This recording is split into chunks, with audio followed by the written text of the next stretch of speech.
الرحمن الرحيم. ولنبلونكم بشيء من الخوف والجوع ونقص من الأموال والأنفس والثمرات وبشر الصابرين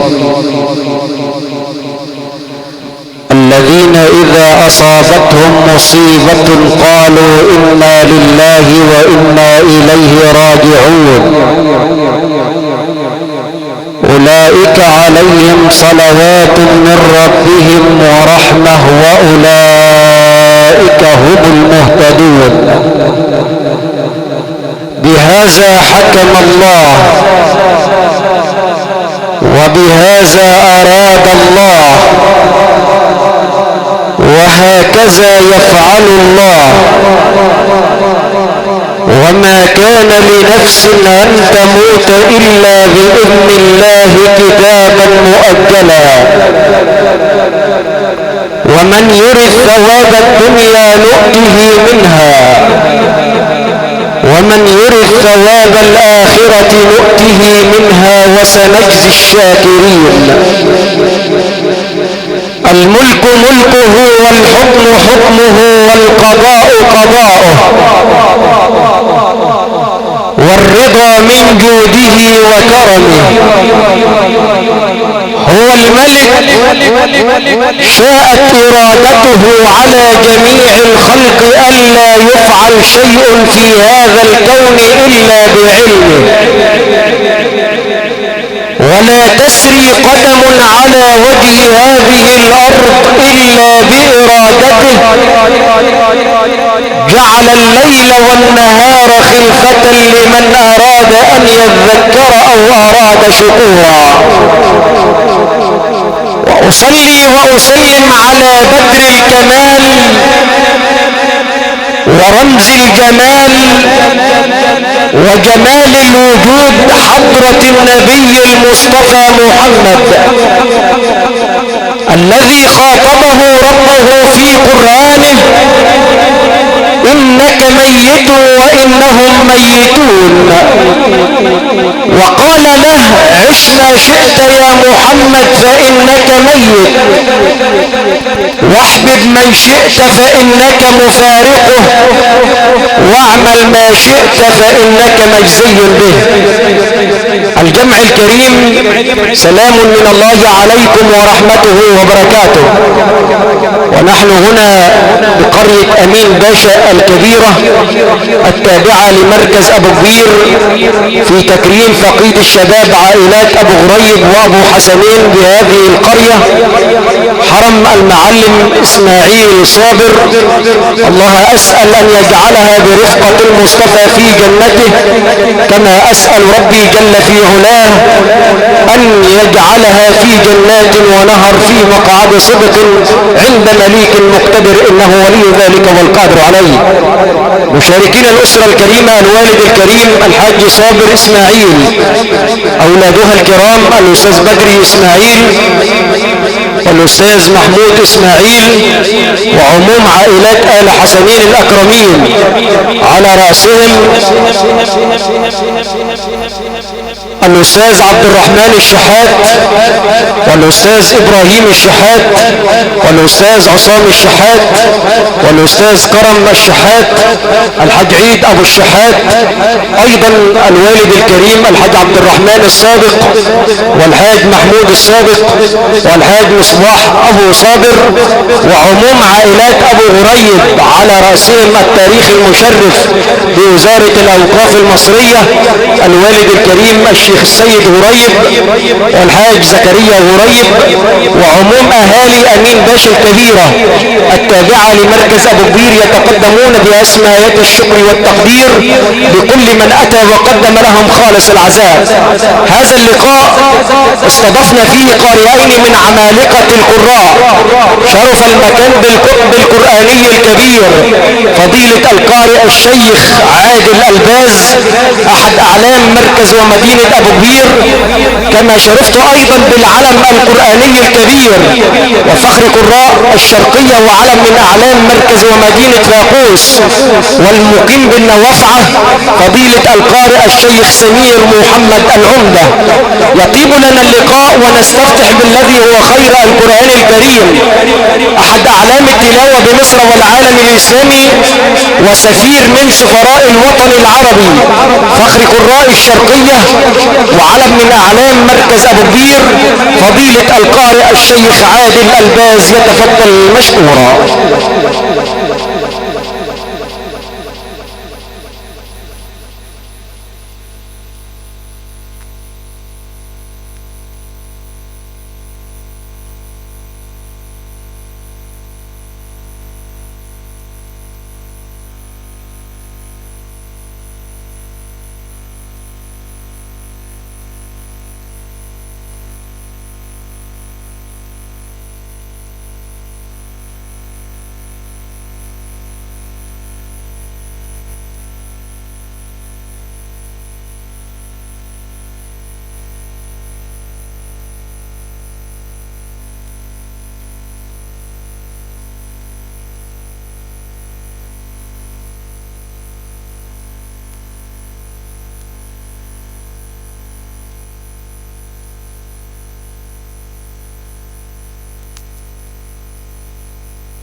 أعوذ بالله من الشيطان الرجيم.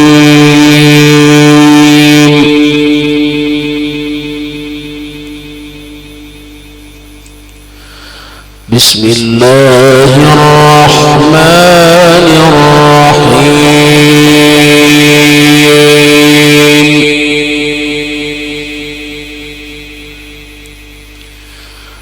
ولله ملك السماوات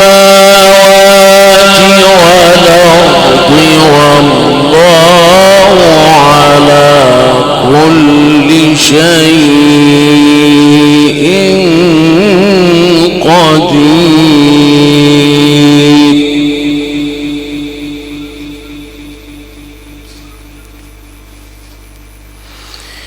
ولله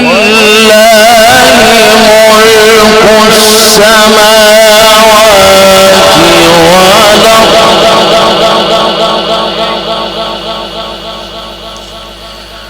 والله على كل شيء قدير.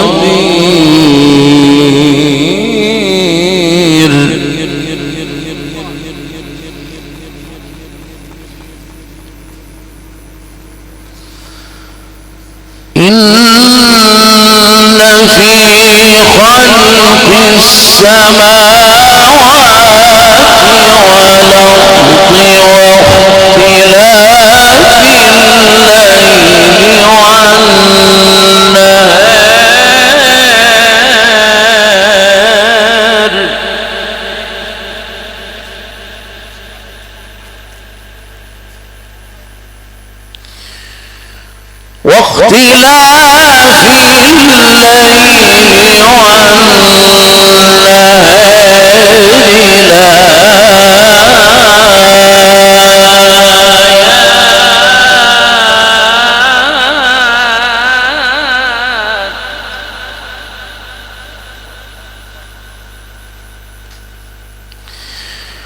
لأولي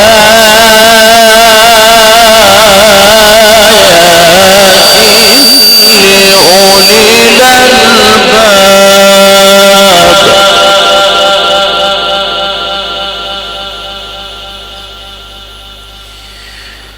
الذين يذكرون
فقد أخزيته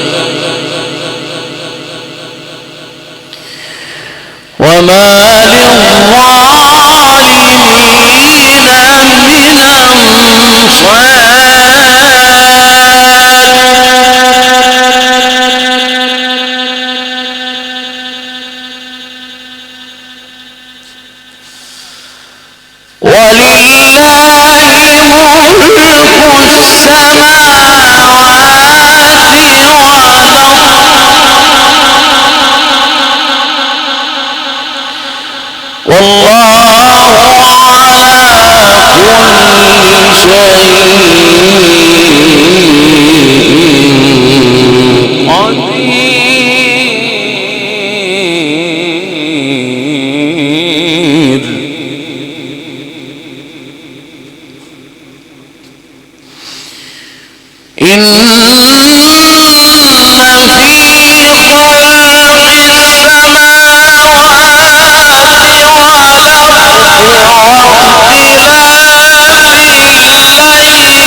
الذين يذكرون الله قياما وقعودا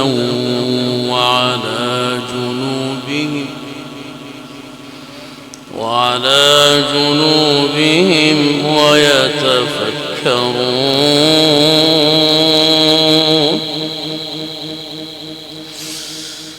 في خلق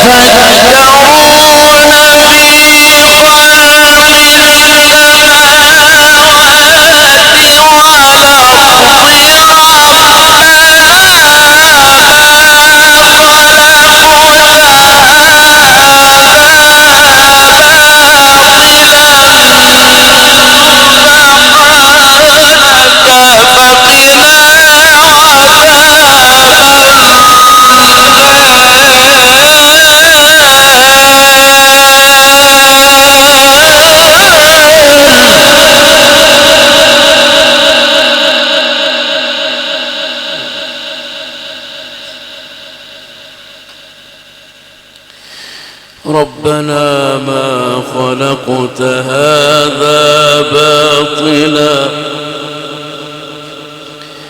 ربنا ما خلقت هذا باطلا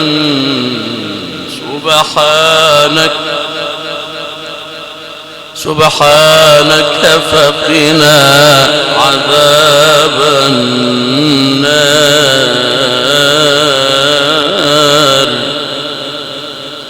صدق الله العظيم.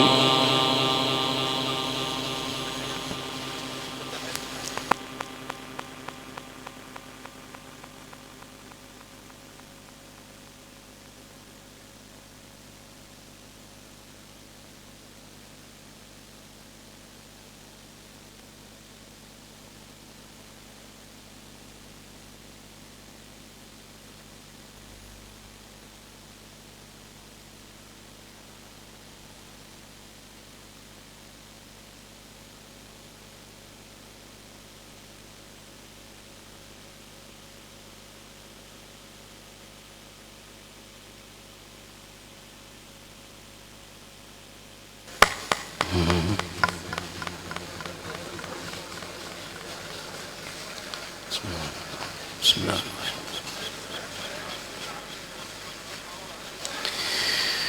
ربنا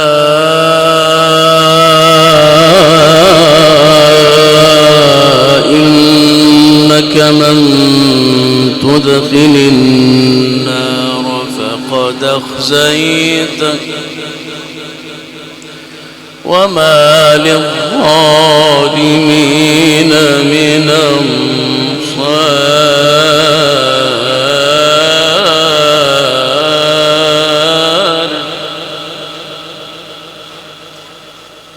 ربنا فاغفر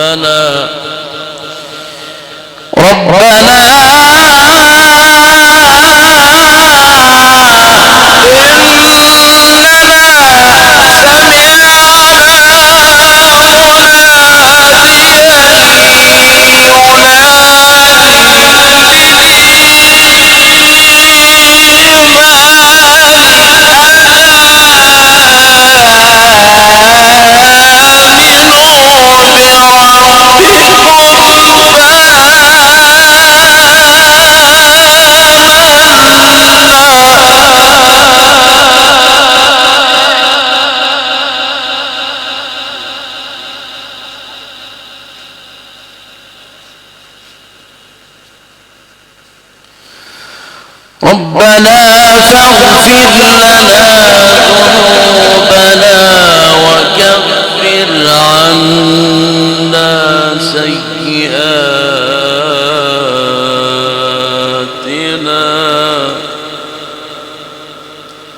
وتوفنا مع الأبرار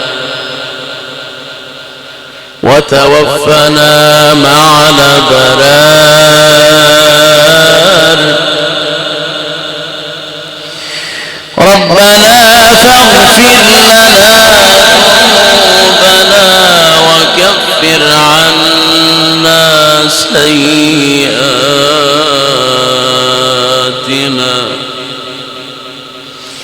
وتوفنا مع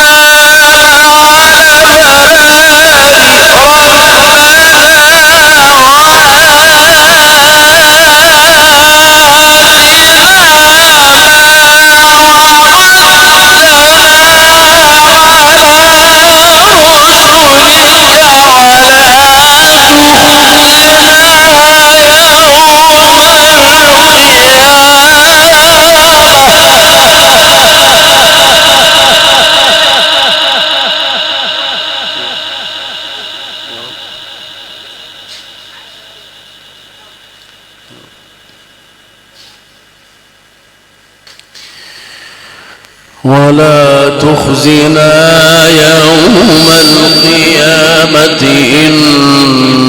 إنك لا تخلف الميعاد.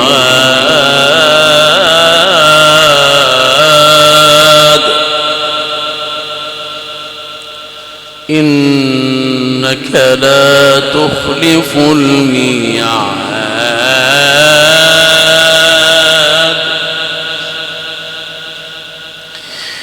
ربنا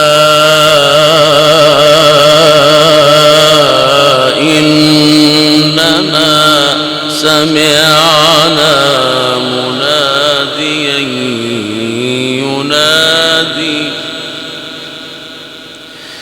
ينادي للإيمان أن آمنوا بربكم فآمنا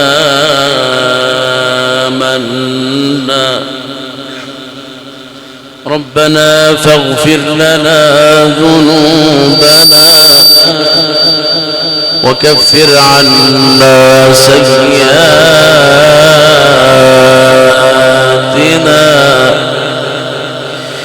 وتوفنا مع الأبرار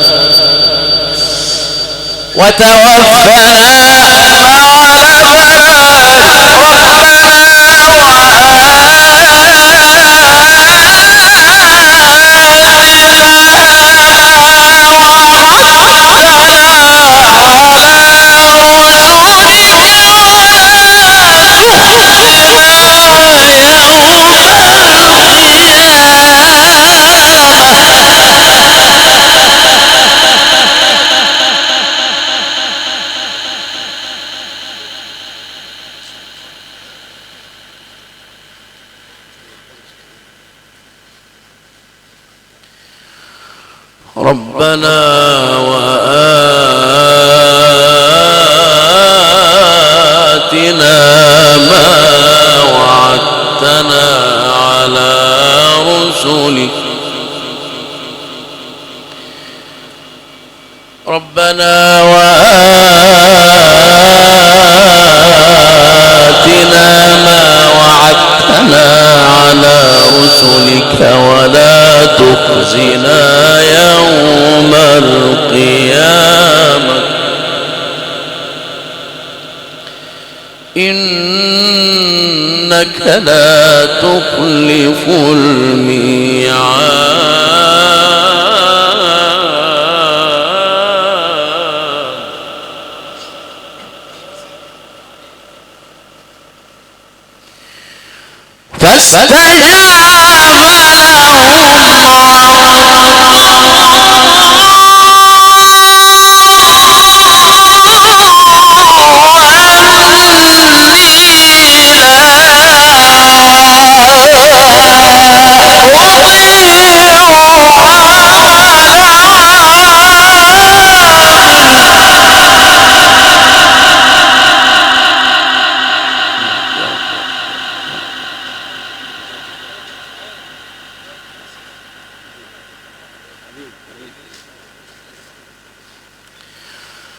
فاستجاب لهم ربهم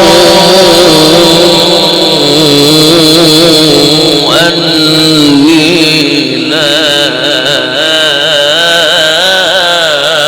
أضيع عمل عامل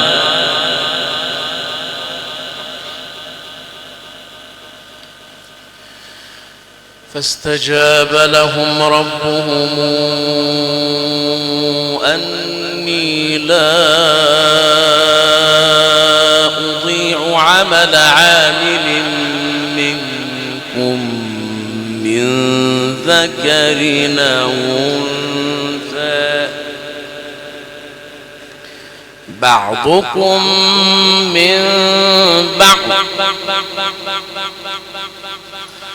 فالذين هاجروا وأخرجوا من ديارهم وأوذوا في سبيلي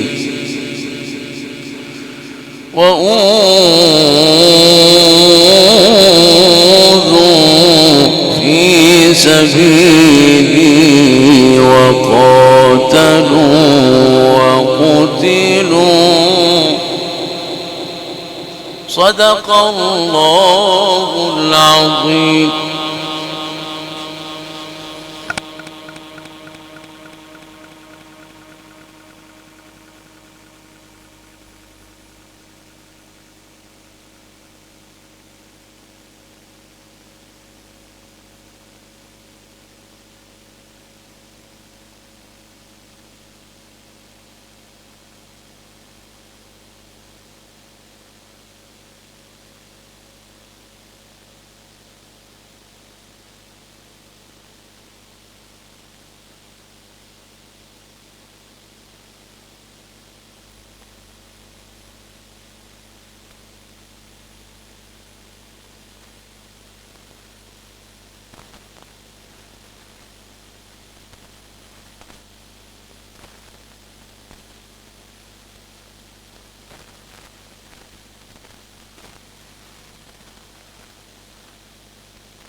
بسم الله الرحمن الرحيم.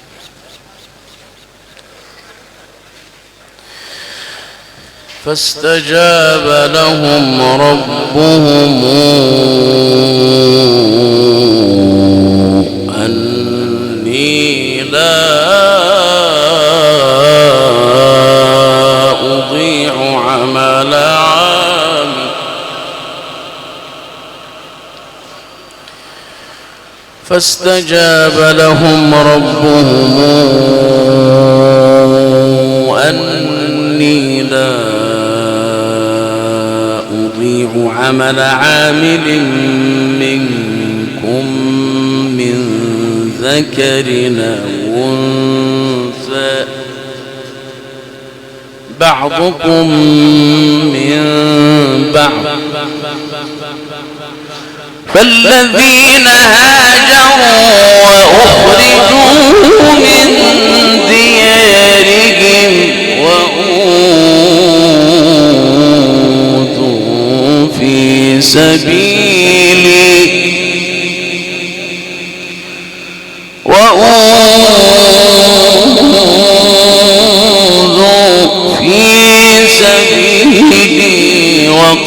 وقاتلوا وقتلوا لأكفرن عنهم سيئاتهم ولأدخلنهم جنات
والله عنده حسن الثواب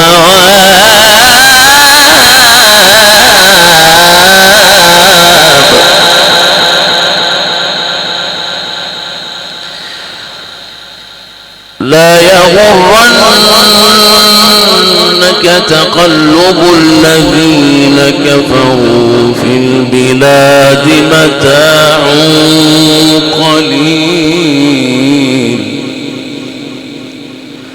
متاع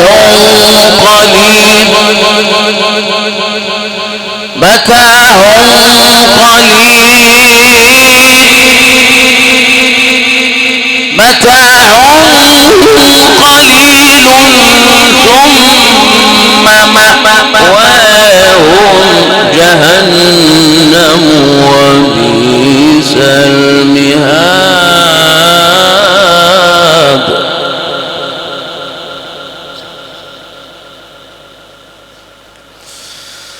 لكن الذين اتقوا ربهم لهم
لمن يؤمن بالله وما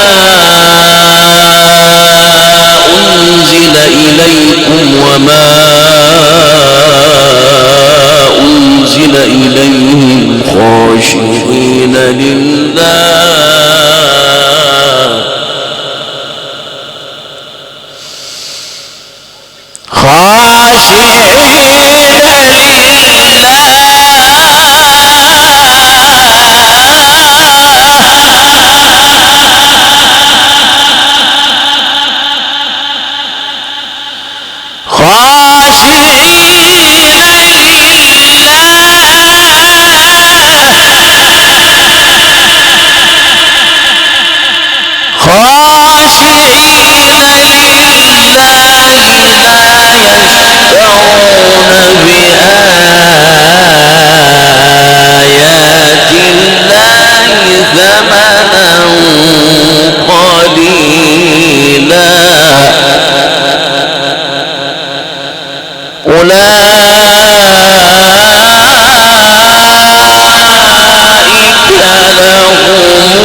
أجرهم عند ربهم إن الله سريع الحساب.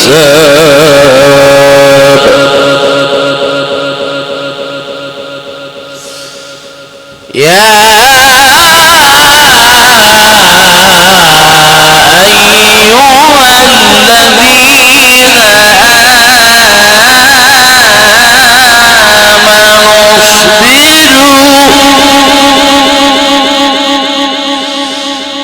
اصبروا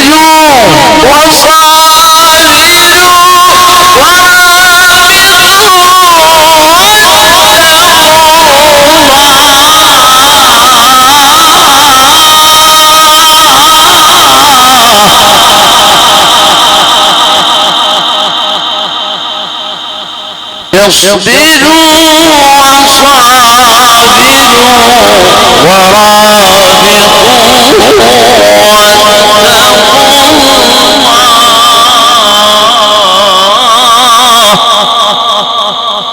واتقوا الله لعلكم تفلحون. صدق الله